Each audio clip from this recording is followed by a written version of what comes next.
Commonwealth की तैयारियों में सिर्फ दिल्ली की सूरत और सीरत नहीं बदली, बल्कि दिल्ली के वे तमाम मॉन्यूमेंट्स जो कॉमनवेल्थ के खेलों के इर्द गिर्द हैं या उसके रूट में हैं, उनकी भी सूरत और सीरत बदली है। हमारे साथ आर्कियोलॉजिकल के डायरेक्टर जो हैं दिल्ली गवर्नमेंट के, केशव चंद्रा जी हैं। केशव जी, ये जो पूरा प्लान आप लोगों ने किया, खासतौर पर चूँकि जहाँ जहाँ खेल हो रहे हैं उस रूट्स पर तमाम ऐसे मॉन्यूमेंट्स थे जिनकी स्थिति बहुत ख़राब थी,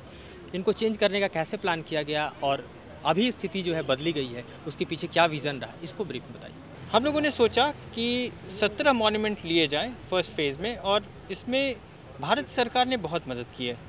वहाँ के पर्यटन मंत्रालय ने हमें इसके पूरे कंजर्वेशन इल्यूमिनेशन का पैसा दिया है, और फिर हमने 17 मॉन्यूमेंट चुने, क्योंकि जैसा मैंने बताया कि कुशल कारीगरों इन सारे मॉन्यूमेंट्स को कंजर्व करने के लिए आपको उतने कारीगर चाहिए, और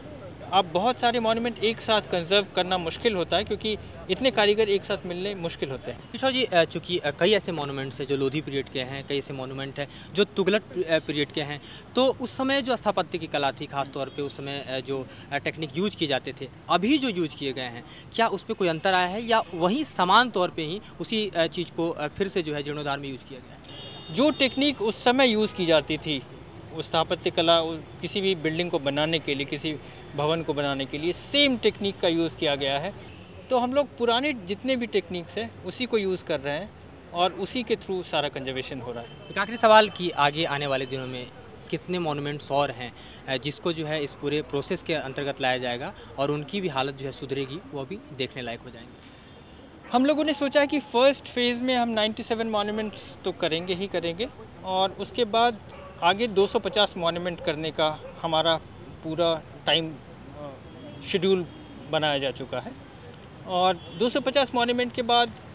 और हम देखेंगे कि किस किस मॉन्यूमेंट को हम साल्वेज कर सकते हैं, किस किस मॉन्यूमेंट में ये सारा ट्रीटमेंट कर सकते हैं। अकॉर्डिंगली हम तो 250 तक मॉन्यूमेंट करने हम कर लें, ये बहुत बड़ा अचीवमेंट होगा, और ये हमारा भी इमीडिएट टारगेट है। जाहिर है तो ये पूरा कार्यक्रम सफल होता है, तो ऐसे में निश्चित तौर पे कहा जा सकता है कि दिल्ली जो है वह दुनिया की सबसे बड़ी स्मारकों की शहर बन जाएगी। कैमरामैन सुधीर के साथ मधुरेंद्र कुमार, टोटल टीवी, दिल्ली।